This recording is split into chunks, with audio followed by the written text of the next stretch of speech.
Matthew chapter 25, verse 1-30. Then shall the kingdom of heaven be likened unto 10 virgins, which took their lamps and went forth to meet the bridegroom. And 5 of them were wise, and 5 were foolish. They that were foolish took their lamps, and took no oil with them.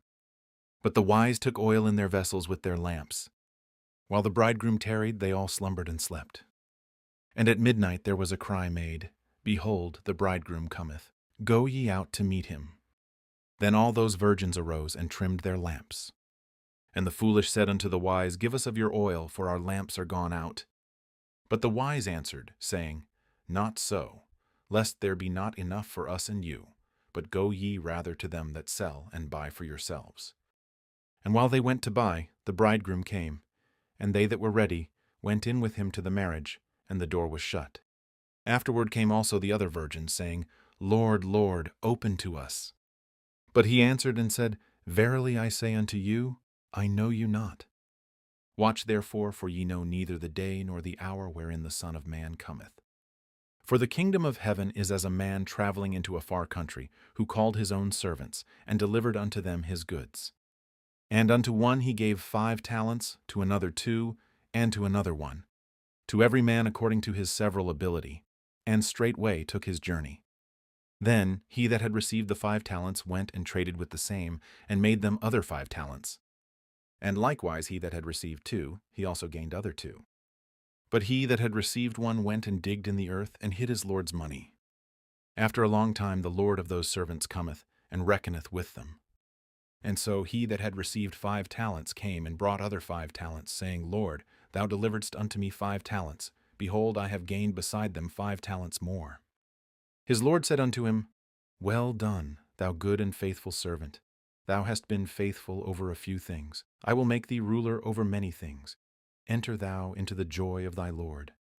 He also that had received 2 talents came and said, Lord, thou deliveredst unto me 2 talents.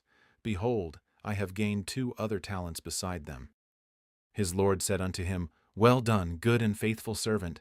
Thou hast been faithful over a few things. I will make thee ruler over many things. Enter thou into the joy of thy Lord.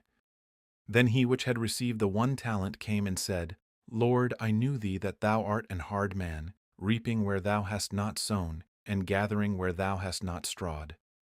And I was afraid, and went and hid thy talent in the earth.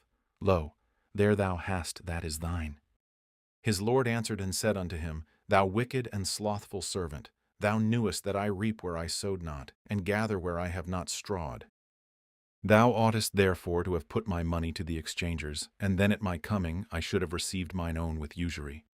Take therefore the talent from him, and give it unto him which hath 10 talents.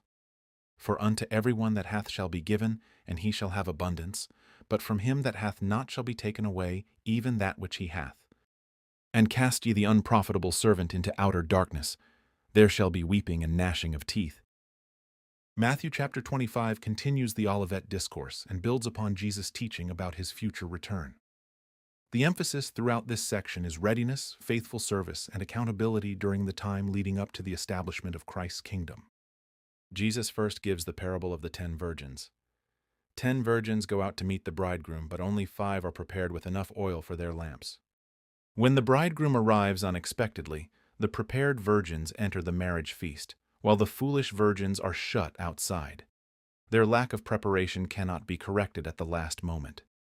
The central lesson is the necessity of being ready for the coming of the King. Mere outward association with God's people is not enough. Every person must be personally prepared before Christ comes, because the opportunity to prepare will not remain open forever. The closed door emphasizes that there comes a point when the opportunity to enter the kingdom has passed. Jesus then gives the parable of the talents. A master entrusts different amounts of money to his servants before leaving on a journey. 2 servants faithfully invest what has been entrusted to them and are rewarded when the master returns. The 3rd servant, motivated by fear and unbelief, hides his talent instead of using it faithfully. The master's rewards are based upon faithfulness, not upon equal results. Both faithful servants received the same commendation because each was faithful with what had been entrusted to him. God values faithful obedience more than comparison with others. The unfaithful servant reveals the true condition of his heart through his excuses. Instead of trusting his master, he accuses him of being harsh and refuses to act in faith. His judgment demonstrates that those who reject their responsibilities before God cannot expect to share in the blessings prepared for his faithful servants. Both parables teach that Christ's return will bring accountability. Those who are genuinely prepared and faithfully serve him will rejoice at his coming, while those who merely profess outward allegiance without true faith or faithful obedience will face judgment. This passage calls God's people to live with expectancy, faithfulness, and perseverance. Christ's return may seem delayed from a human perspective, but it is certain. Those who belong to him should be prepared at all times, faithfully carrying out the responsibilities he has entrusted to them while awaiting his glorious return. This passage requires a rightly divided understanding because it continues the Olivet Discourse and remains in the kingdom context established in Matthew 24. The parable of the 10 virgins and the parable of the talents describe readiness and accountability connected with Christ's return to establish his earthly kingdom. These parables should not be interpreted as teaching that members of the body of Christ obtain or maintain eternal salvation through faithful works or by remaining spiritually prepared. Under Paul's gospel, believers are justified by grace through faith in the finished work of Christ apart from works. The emphasis here is on those living in the prophetic kingdom program awaiting the visible return of the Messiah. Rightly dividing this passage preserves both its prophetic context and the clarity of the gospel of grace revealed through the Apostle Paul.